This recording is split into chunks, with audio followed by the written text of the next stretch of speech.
Вопрос конгрессмена Гараменди генеральному инспектору Сторчу. В предыдущих отчетах вы остановились на проблеме, когда мы выделяем деньги, но что дальше происходит, это нетранспарентно.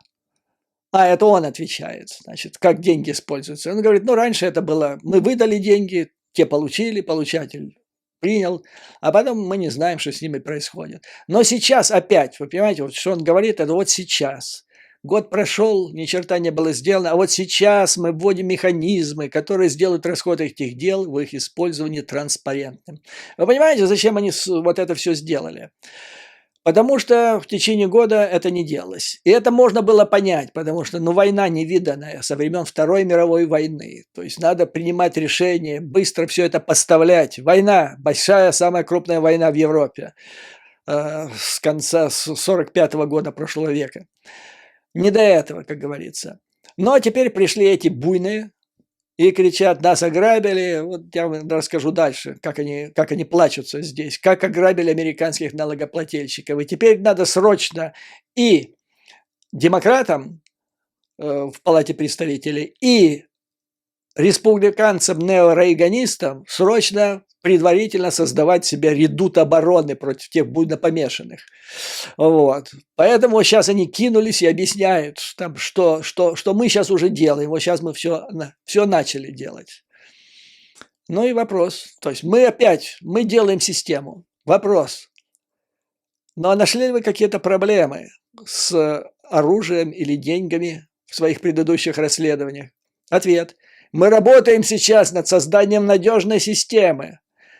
В прошлых исследованиях или аудитах мы поставили вопрос. Вот, нашли. В предыдущем расследовании мы поставили вопрос о необходимости следить за тем, куда уходят приборы ночного видения и сейчас. То есть не то, что раньше, а и сейчас. И сейчас мы над этим работаем. Конгрессмен Гараменди, я правильно понимаю, что все оборудование, все деньги, вся помощь идет по назначению? Это так или нет? Ответ. Мы работаем над созданием системы, которая должна обеспечить, что это так. Вопрос конгрессмена. То есть вы не обнаружили никаких серьезных нарушений в этом плане? Это так?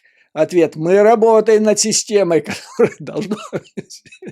Ну, это типа Жванецкого. Жаль, Михаила Жванецкого нет с нами. Какая тема.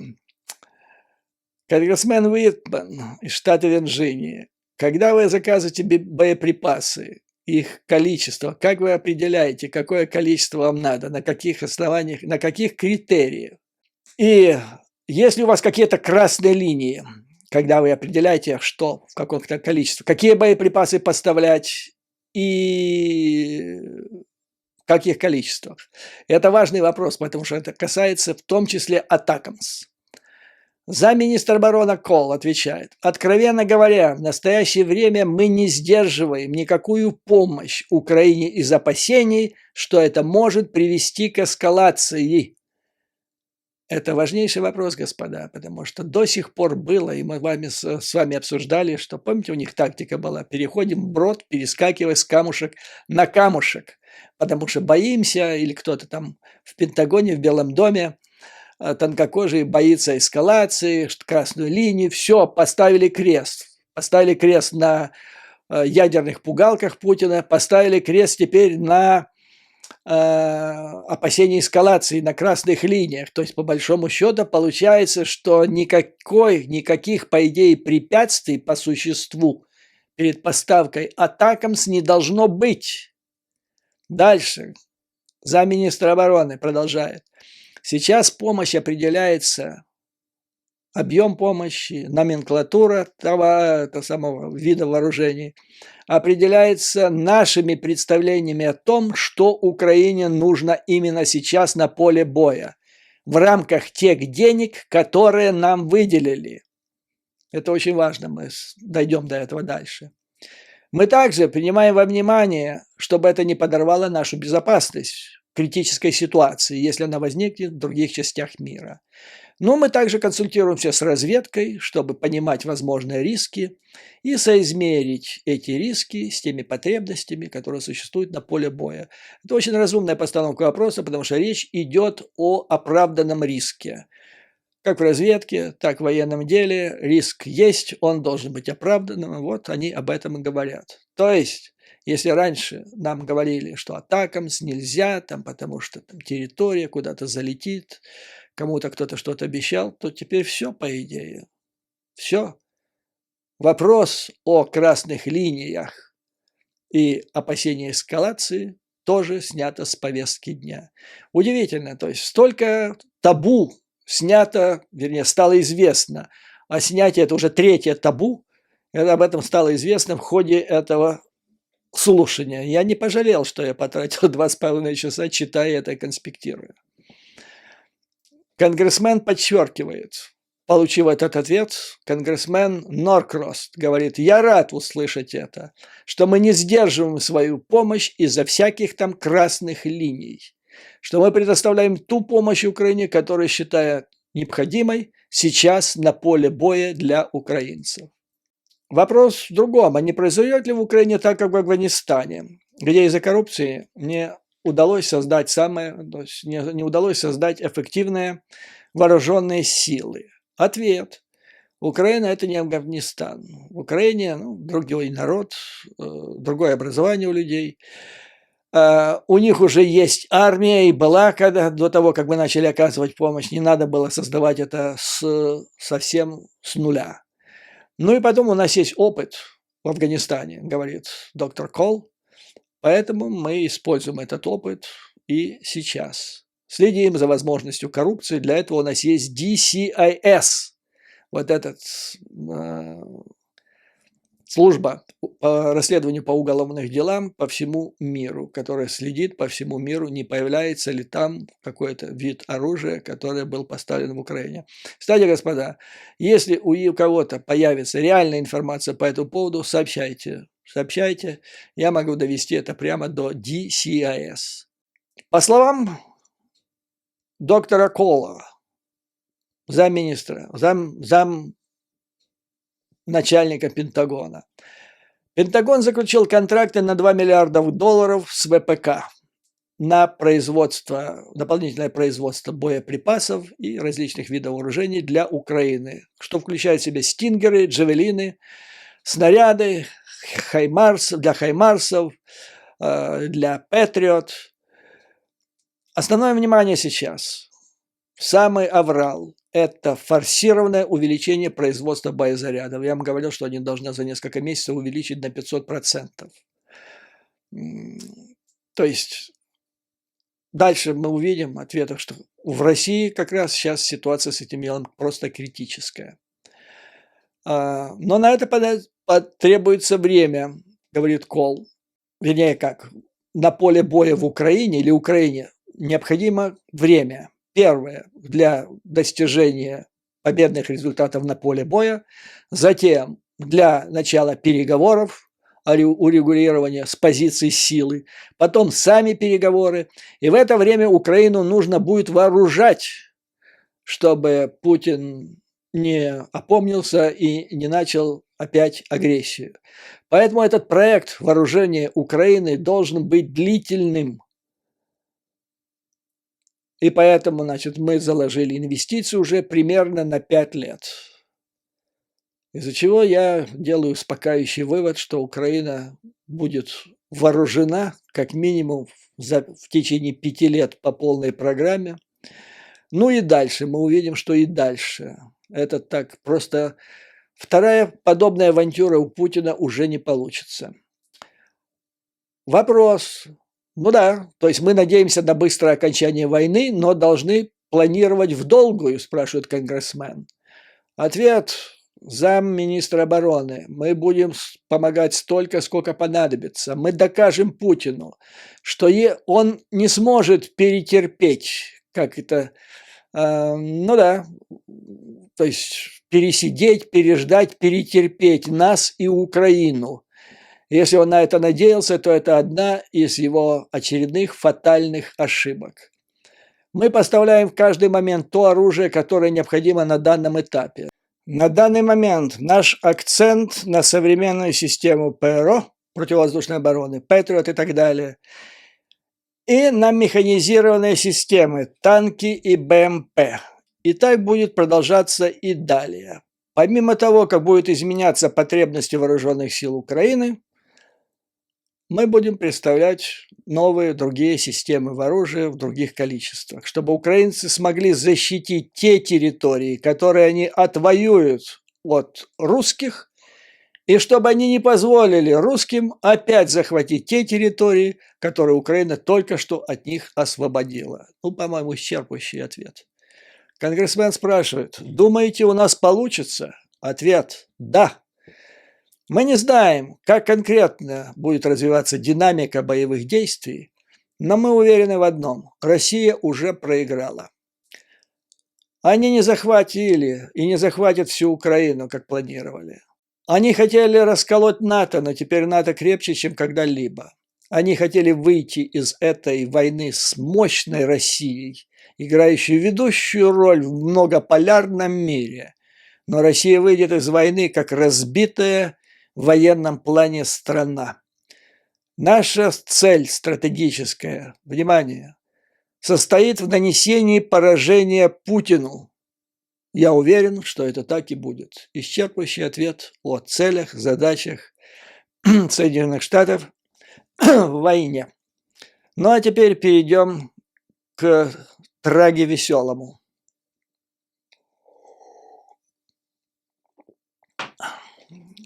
Трампист Матт Гетц из Флориды. Это, насколько я понимаю, единственный трампист, который является членом этого комитета по делам вооруженных сил. Ближайший друг совершенно одиозной Марджори Тейлор Грин. Он хорошо подготовился к этому. И вот в том, что он будет сейчас говорить, это и есть основная сейчас проблема для Украины. Он хорошо подготовился. Итак, я буквально цитирую. Матт Гетц. Украина страдает от коррупции. Министр инфраструктуры арестован за то, что украл $400 тысяч. Заместитель руководителя офиса Зеленского не может объяснить, откуда у него возникла машина Porsche. Замминистра обороны ушел в отставку в связи с обвинениями в коррупции при заключении крупного контракта. Но министр обороны делает заявление, что эта отставка является достойным поступком, имеющим целью подчеркнуть нашу приверженность европейским стандартам. То есть ничто не проходит бесследно в наше время. Любое идиотское заявление, оно привлекает внимание противникам Украины по всему миру. Гетц продолжает. Жена бывшего украинского политика задержана на пересечении границы с Венгрией с $22 миллионами наличными. И дальше к существу вопроса. Закон о контроле за оружием американский 1996 года требует, чтобы был жесткий контроль за использованием любого вида оружия, которое продается и сдаются в аренду. Причем, я обращаю ваше внимание, контроль вплоть до того места, где оно используется. То есть контроль не только за его передвижением от пункта А до пункта Б, если пункт Б – это граница Украины или даже какой-то там склад под Киевом или где-нибудь еще. Это траншея или окоп, или там та линия фронта, где оно должно находиться, танк или пулемет, или гаубица, или что-либо. Вот там. Этого требует закон. И дальше Гетц продолжает. При этом ни один из видов оружия, переданных Украине, не является исключением из этого правила. И как следует из вашего сегодняшнего выступления, вы не можете под присягой сейчас нам сказать, что это правда на настоящий момент, что вы контролируете эту ситуацию, что вы можете исполнить этот закон, отвечает генеральный инспектор. Я должен быть очень осторожен, конгрессмен, отвечая на ваш вопрос. И опять та же песня. Мы предпринимаем постоянные меры для того, чтобы убедиться, что все мы передаем. Гетц его перебивает. Я все это уже слышал. Но, как я понимаю, мы не контролировали, как используется то оружие, которое мы передали Украине. Сторч. Отчет 2020 года сделал несколько рекомендаций. Гетц, я знаю, но вы избегаете ответа на вопрос. Вы можете подтвердить, что мы осуществляли контроль над тем, как используется то оружие, которое мы передали Украине. Сторч. Мы сейчас проводим аудит. Гетц, я не говорю о том, что делаем сейчас, я говорю о том, что было до сих пор, с того времени, как мы начали передавать оружие Украине. Вы можете подтвердить, что мы контролируем, осуществляем этот контроль? Сторч. Кое-что отражается в секретной части нашего слушания, который после этого будет. Гетц, я не понимаю, почему этот отчет засекречен. Я думаю, что американцы должны знать, как осуществляется закон 96-го года. Вмешивается замминистра обороны Кол. Но у нас сейчас есть люди в Украине, которые занимаются этим делом. У нас есть 20 человек в посольстве. Гетц.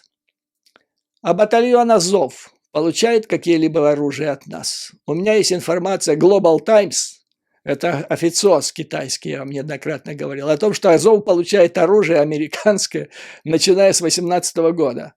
Вы можете объяснить, почему деньги американских налогоплательщиков используются для выплаты пенсий в Украине?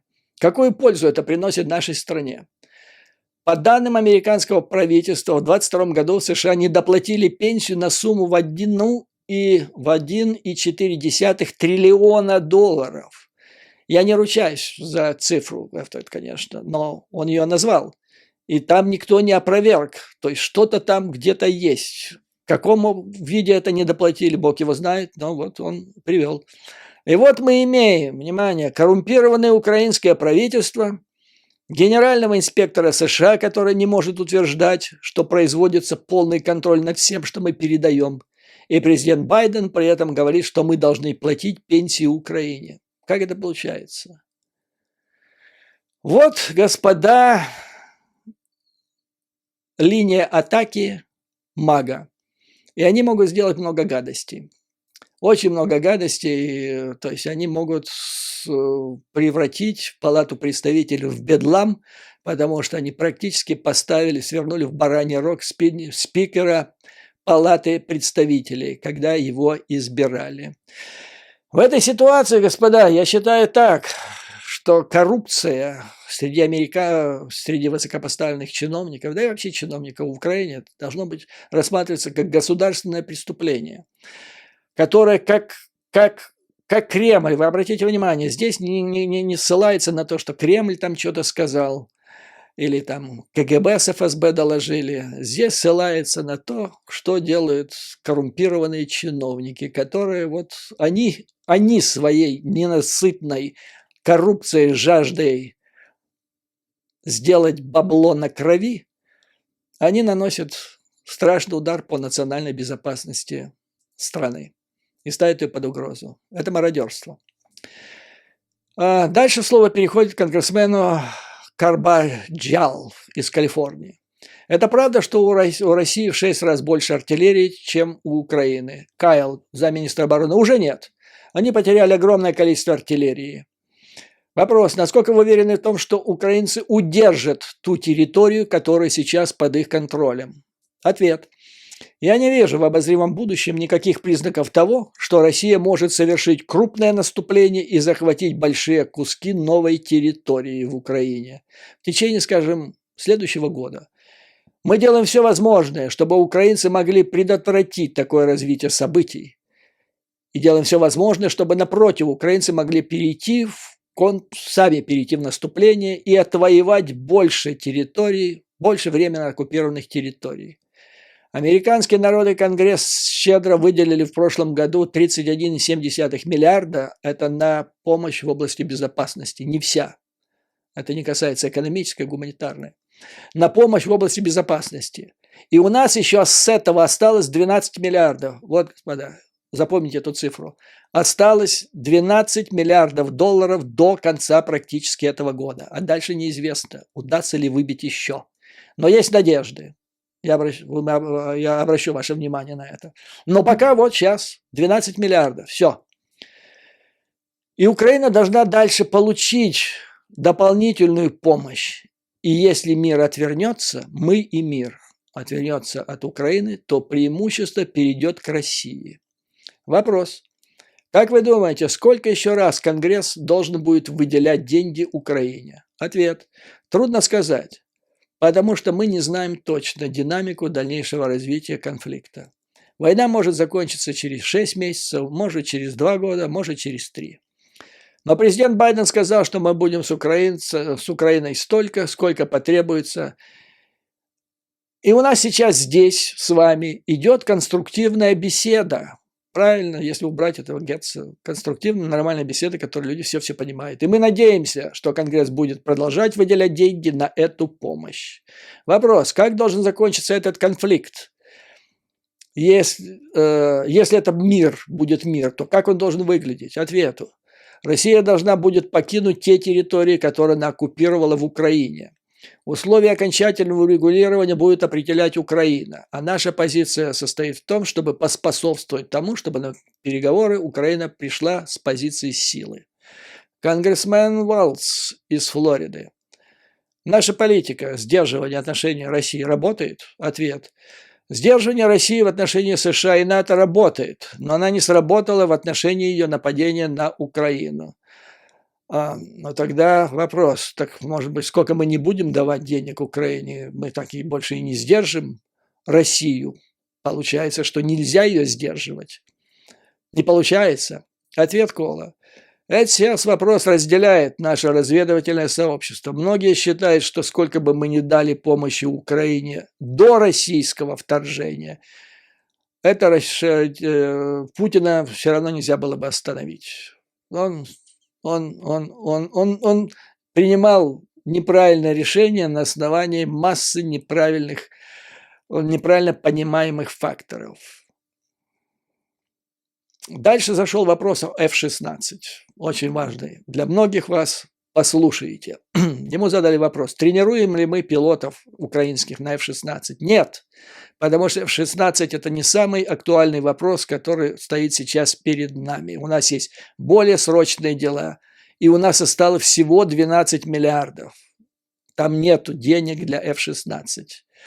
Если мы, наши союзники, не приняли решение о поставке этих самолетов, нет смысла тренировать пилотов. Байден говорил по этому поводу с Зеленским, по поводу F-16. И это не входит в 3 самых главных приоритета Украины и ВСУ. На первом месте, первый приоритет у руководства Украины – это система ПВО, затем идет артиллерия, на 3-м месте маневренная система – это танки БМП. Мы изучали вопрос о поставках F-16. И если бы мы решили поставить новые самолеты F-16, последнего, так сказать, модификации, это бы заняло 3-6 лет. Старые F-16 могли бы быть поставлены на срок с 18 до 24 месяцев, а решающие бои в течение следующих 6. Но, значит, Украина просила 128. Хотя по нашим оценкам Украине понадобилось бы для того, чтобы заменить советские самолеты, F-16 понадобилось бы от 40 до 80 F-16. Если поставлять новейшие модификации F-16, то это обошлось бы в 11 миллиардов. Ну, то есть, вот запросил сейчас президент Зеленский F-16, и ему привезли, сказали, на тебе, 11 миллиардов уходит со счетов соответствующих Пентагона, и остается 1 миллиард из 12, а это включает и танки, и боеприпасы, и все остальное. Ну и воюй F-16, ни пилотов, ни самолетов, ни системы их обслуживания, ну то, о чем я вам неоднократно говорил. Сейчас это все повторил Кол. Если бы мы поставили старые самолеты, то это обошлось бы в 2-3 миллиарда. То есть мы бы потратили значительную часть тех денег, которые у нас осталось на этот финансовый год. А напомню, что осталось всего где-то около 12 миллиардов. И есть ли смысл тратить эти деньги сейчас, когда есть более насущие потребности, такие как системы ПВО или больше танков? Дальше вопрос о проверке. До сих пор Пентагон не может обеспечить проверку того, как конкретно на поле боя используется наше оружие. Ну и дальше он долго и нудно объясняет, что, значит, есть вот эти 20 человек, где-то у них команда 90 человек, 20 в посольстве, и вот за последнее время посольские 6 лет делали вылазку, но не куда-то там по Бахмут, а где-то там неподалеку от Киева, для того, чтобы проверить прямо там на поле боя, есть ли там то оружие, которое должно быть или нет. Там есть, вроде все нормально, но нету постоянной системы, вообще масштабной слежки, а закон 96-го года требует, чтобы это были не эпизодические выезды посольских туда на поле боя, а чтобы была более-менее регулярная эта проверка. Для этого нужны люди. Ну и вот вопрос, каким образом это организовать. И лучшие умы Пентагона, значит, ломают над этим головы. Вопрос, вот очень интересный. Тут два конгрессмена, одна из них конгрессвумен, задали вопрос, что мы должны, как мы должны объяснить нашим избирателям, что надо выделять деньги. Они бушуют, говорят, у нас масса проблем. То есть они не понимают, они считают, что страшные деньги уходят в Украину, и это подрывает их благополучие. Вот конгрессвумен мисс Джонсон спрашивает, мои избиратели не совсем понимают, почему мы должны долго помогать Украине, и неизвестно, сколько это продлится. Объясните кратко, почему. В случае, если Россия победит Украину, почему это будет плохо? Кол отвечает, Украина не проиграет, Путин не победит. Важно остановить агрессора раньше, не позже. Вот почему случилась Первая мировая война, Вторая, по словам Кола, потому что агрессора не остановили на ранних этапах. И вот произошло то, что произошло. Безусловно, это влияет на других потенциальных агрессоров, на позицию Китая в отношении Тайваня. Российская агрессия уже причиняет по всему миру большие экономические проблемы. И если это не остановить, их будет больше, в том числе до Соединенных Штатов Америки. Другая конгрессвумен. Но когда же придет время готовить украинских пилотов на F-16? Кол. У нас сейчас другая головная боль. Нужно изменить ход войны сейчас. Повернуть его в пользу Украины. Следующие 6 месяцев станут решающими, поэтому мы полностью сфокусированы на всем этом. А потом будем думать о F-16. Сейчас у нас другие приоритеты. Дальше был вопрос. Там один очень молодой из военных бывших конгрессмен задал вопрос. На прошлой неделе Верховный главнокомандующий войсками НАТО в Европе сделал брифинг для Конгресса, в котором сказал, что в перспективе Украина должна получить и Атакамс, и F-16, чтобы иметь потенциал для нанесения удара вглубь территории России. Вопрос генералу Симсу. Поставка таких вооружений могла бы помочь Украине выиграть войну? Генерал Симс, у меня нет сомнений, что это помогло бы. Но я только вчера говорил с генералом Залужным. Он правильно понимает ситуацию. Им сейчас нужно решить конкретные вопросы. F-16 не помогут. Сейчас, в ближайшие 6 месяцев, не помогут. Им нужны системы ПВО, артиллерия, танки, бронемашины. Дальше Кал перехватывает инициативу. В секретной части брифинга мы вам расскажем о том, что мы считаем среднесрочной и долгосрочной потребностью вооруженных сил Украины. У нас уже есть определенные планы на этот счет. Что говорит о том, что американцы планируют на долгую перспективу, на среднюю и долгосрочную перспективу вооружение ВСУ американским и натовским оружием с тем, чтобы даже после окончания войны никогда больше России не могло взбрести в голову очередной раз напасть на Украину. Ну и дальше вопрос, один из последних, по поводу Китая. А если Китай начнет помогать России? Ответ Кола. Мы сообщили на разных уровнях китайцев, что у нас есть разведывательная информация, что они собираются помогать. Китай сейчас пытается охмурить Европу. Они осуществляют наступление очарованием. Они хотят создать свой благообразный образ в мире. Хотя я думаю, что это не получится. Мы им сказали, что в случае оказания помощи мы применим в отношении их очень серьезные санкции. Я в деталях закрытой части брифинга расскажу, что это будет. Но это будет близко к тем суровым санкциям, которые мы применяем к другим нарушениям наших санкций в отношении других стран. Раньше Россия очень не хотела быть младшим партнером Китая, и мы использовали вот это в качестве, чтобы бить в клин между двумя странами. Но теперь у Путина нет другого выхода. Он очередной раз всех переиграл. Это моя ремарка. Теперь ему некуда деваться. Он вынужден обратиться за финансовой, военной, экономической помощью Китаю. И теперь Россия превращается в младшего партнера Китая. Шестерку, как мы с вами это определили в нашем предыдущем видео. Также Россия смотрит с надеждой на Китай в плане восстановления своих вооруженных сил после войны. С этой же целью они сближаются с Северной Кореей и Ираном. В результате войны в Украине Российская Федерация оказалась истощена в военном плане. Настолько, что у нее нет другого выхода, как сближаться вот с этими странами. Совершать своего рода конвергенцию. Это же надо, да, дожились. Конвергенция – это значит, в свое время была такая теория, что социализм, капитализм, теория конвергенции как бы вместе сближается в одно целое. Ну а теперь великая держава, вставшая с колен, совершает конвергенцию с Северной Кореей. Это знаменательно, это просто блестящий финал многолетнего успешного правления Путина. Полет бледной моли заканчивается. Дальше напоминается, что Си Цзиньпин поставил задачу китайским вооруженным силам быть готовым к вторжению в Тайвань в 1927 году.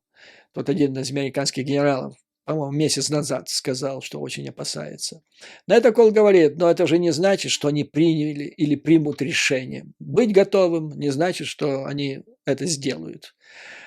По его мнению, в ближайшие годы Китай не атакует Тайвань. И точка. А я им скажу, что для того, чтобы этого не было, Россия никоим образом не должна победить в Украине или выйти оттуда победителем, хоть какой-то малейший даже в буйном воображении Путина. Она должна потерпеть очевидное поражение, чтобы Китаю было неповадно. Вот, господа, масса информации, и я думаю, что это просто исчерпывающее практически объяснение всей той ситуации, в которой мы с вами сейчас находимся. То есть я рад, что в Конгрессе, в Палате представителей сейчас образовался своего рода альянс между демократами и рейганистами, неорейганистами-республиканцами, направленный против отмороженных мага-трампистов. Дай бог, у меня надежда есть, что масса здравомыслящих людей все-таки свернут бараний рог несколько десятков отмороженных идиотов.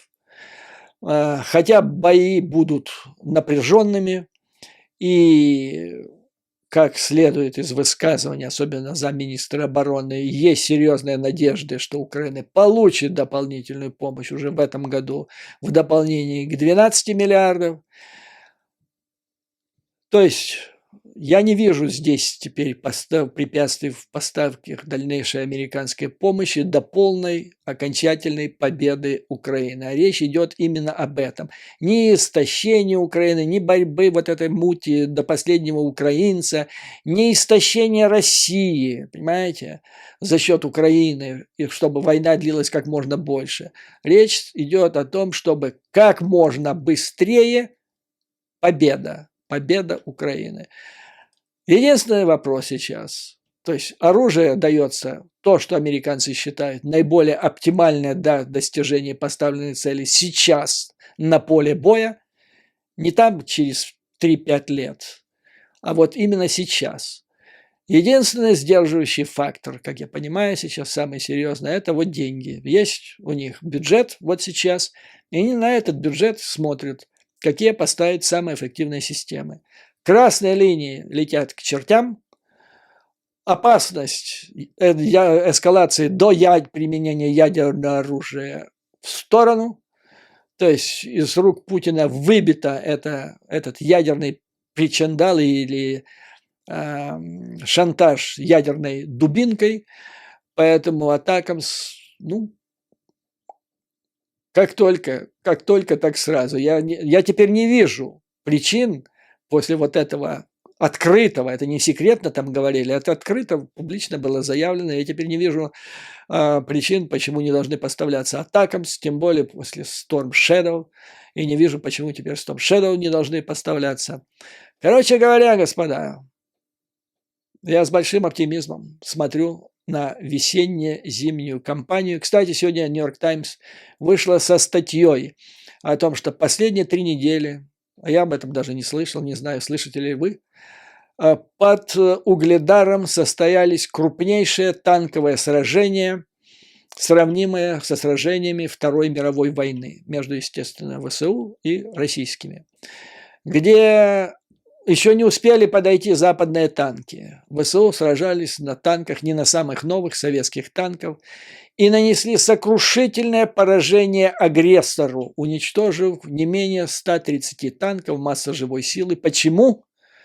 Потому что орки воевали, как всегда, тупо, как в начале агрессии, колоннами, вперед, а украинцы, обученные тактике современного боя, определили, по каким дорогам куда они пройдут, средства разведки, управления боем, которым они получили замечательную подготовку в последние месяцы, и в результате вот нащелкали. И это, обращаю внимание, это должно было быть началом российского наступления в весенне-летней кампании. Поэтому я с большим оптимизмом смотрю в будущее. Как всегда, дорогие друзья, слава Украине и ее вооруженным силам. Враг будет разбит, победа будет за нами. А вам, друзья, как обычно, мужества, выдержки, здоровья и уверенности в нашей окончательной победе. До новых скорых встреч!